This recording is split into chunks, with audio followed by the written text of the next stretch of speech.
Okay mga bossing, ayan, so magandang araw na naman po sa atin lahat at welcome back na naman mga bossing dito sa ating channel. So for today's video natin mga bossing, ayan, so kung makikita nyo yung dumating na unit sa atin, Suzuki Smash 115. So ang issue at problema na ito mga bossing, ayan, so kung makikita nyo, nakasusi na yung unit natin pero walang display doon sa ating dashboard. So ayaw din gumana na kanyang push button, walang signal light at walang busina, pero umaandar ang unit natin mga bossing. So kapag ganyan at issue at problema ng inyong unit mga boss, so ito mas maganda mapanood nyo tong video na to, o pwede nyo tong pagbasihan dyan sa inyong mga unit. Okay, so ituturo at i-share ko po sa inyo paano yung gagawin natin pagdadiagnose kapag kaganyan ang issue at problema ng inyong mga unit. Step by step tuturo ko sa inyo mga bossing kung ano yung dapat natin gawin. Okay, so umpisahan po natin yung pagdadiagnose natin mga bossing. Mas mahalaga at mas importante kapag nagdadiagnose tayo ng ating wiring is mas maganda meron tayong tinatawag nating test light mga bossing. So yung pagdadiagnose natin, dito natin uumpisahan sa socket ng ating susian. So yung ground ng ating test light, lagay natin sa ground. Then check natin yung dalawang wire na yan, yung kulay pula at saka yung ating kulay orange. Ayan. So makikita nyo naman, umiilaw naman yung ating red wire. Yung ating red wire, yan po yung direct sa ating battery. Yung ating orange wire, yan naman po yung tinatawag po natin mga bossing na accessories wire. So meron namang supply yung orange wire, meron din supply yung red wire.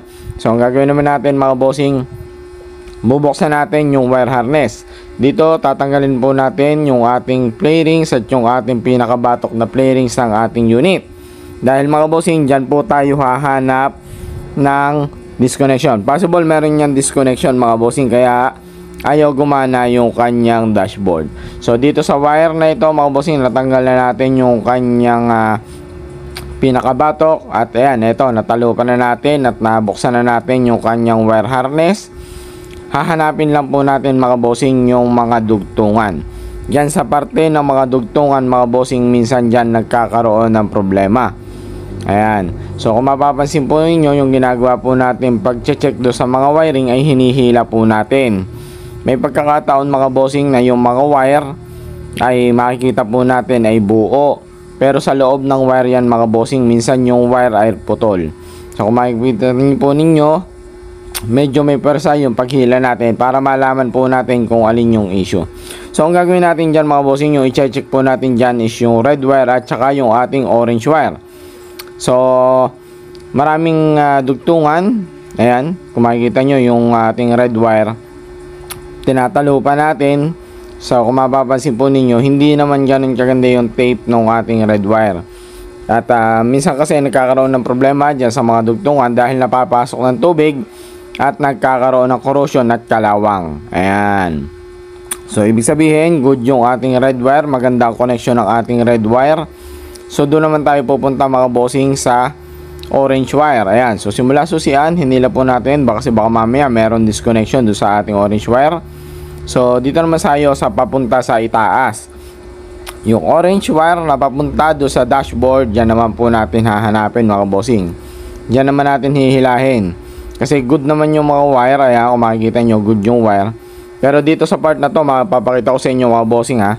Ayan, hinihila yung wire. Paghila ng isa, ayun. Ayan. So kita nyo, putol yung ating wire. Ang galing! Ang galing! So kaya minsan kailangan po nating hilahin yung ating mga wire kasi meron minsan nagkakataon, meron pa mga hibla ng ating wire na meron pa nakadikit. Kaso ang problema, minsan sa nipis na ng dikit ng wire, ayaw na mag-connect ng ating kuryente doon sa papunta ng ating dashboard. Ayan. So ito yung dugtungan mga bossing, papakita ko sa inyo na kapag naidugtong ko na itong ating orange wire na hinila natin na naputol, magkakaroon na ng connection ng ating dashboard. Ayan. Mapapansin po nyo, meron ng neutral light.